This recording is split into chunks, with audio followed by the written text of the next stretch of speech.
Simple and easy vegetable pulao. Present అయితే మా ఇంట్లో ఈ వెజిటబుల్స్ ఉన్నాయి, సో నేను ఇవి తీసుకుంటున్నాను. మీ దగ్గర ఏ వెజిటబుల్స్ ఉన్నా ఆ వెజిటబుల్స్ తీసుకోవచ్చు. అయితే ఫస్ట్ రైస్ని ఒక హాఫ్ అన్ అవర్ ఇట్లా నానబెట్టుకోవాలి. సో ఫస్ట్ స్టవ్ ఆన్ చేసుకొని ఆయిల్ వేసుకోవాలి.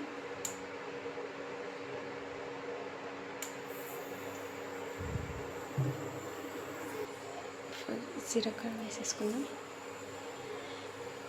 ఇందులోనే ఒక 2 బిర్యానీ ఆకులు, దాల్చిన చెక్క, పచ్చిమిర్చి,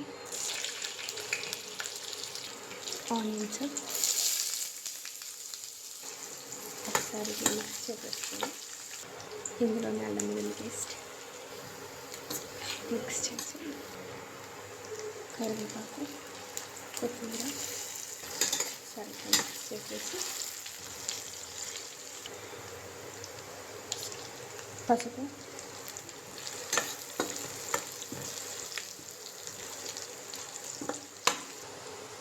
నెక్స్ట్ వెజిటేబుల్స్ అన్నీ ఒక్కొక్కటిగా వేసేసుకోవాలి.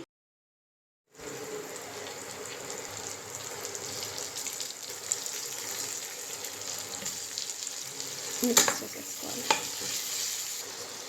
ఒక స్పూన్ సాల్ట్ వేసేసుకోవాలి.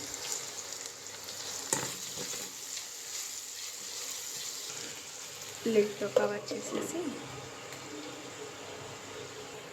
ఒక 2 minutes అట్లనే మగ్గనివ్వాలి.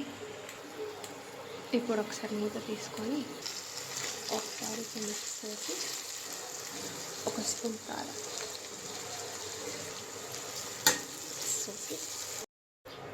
ఇందులోనూ మనం నానబెట్టుకున్న రైస్ వేసేయాలి.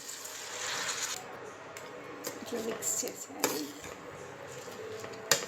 ఒక 1 minute అట్లా ఉంచేసి ఇందులో వాటర్ వేసేయాలి. మై పాత రైస్ కాబట్టి సో 1-2 వేస్తాను నేను వాటర్.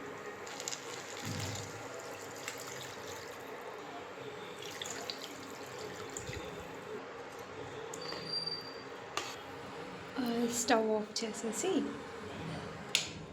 నేను రైస్ కుక్కర్లోకి ట్రాన్స్ఫర్ చేస్తాను. రైస్ కుక్కర్లోకి ట్రాన్స్ఫర్ చేసేసాను. అంతే. ఆఫ్ చేసేసి ఒకసారి ఇట్లా మిక్స్ చేసి కొత్తిమీరతో సర్వ్ చేసేసి అంతే, వెజ్ పులావ్ రెడీ.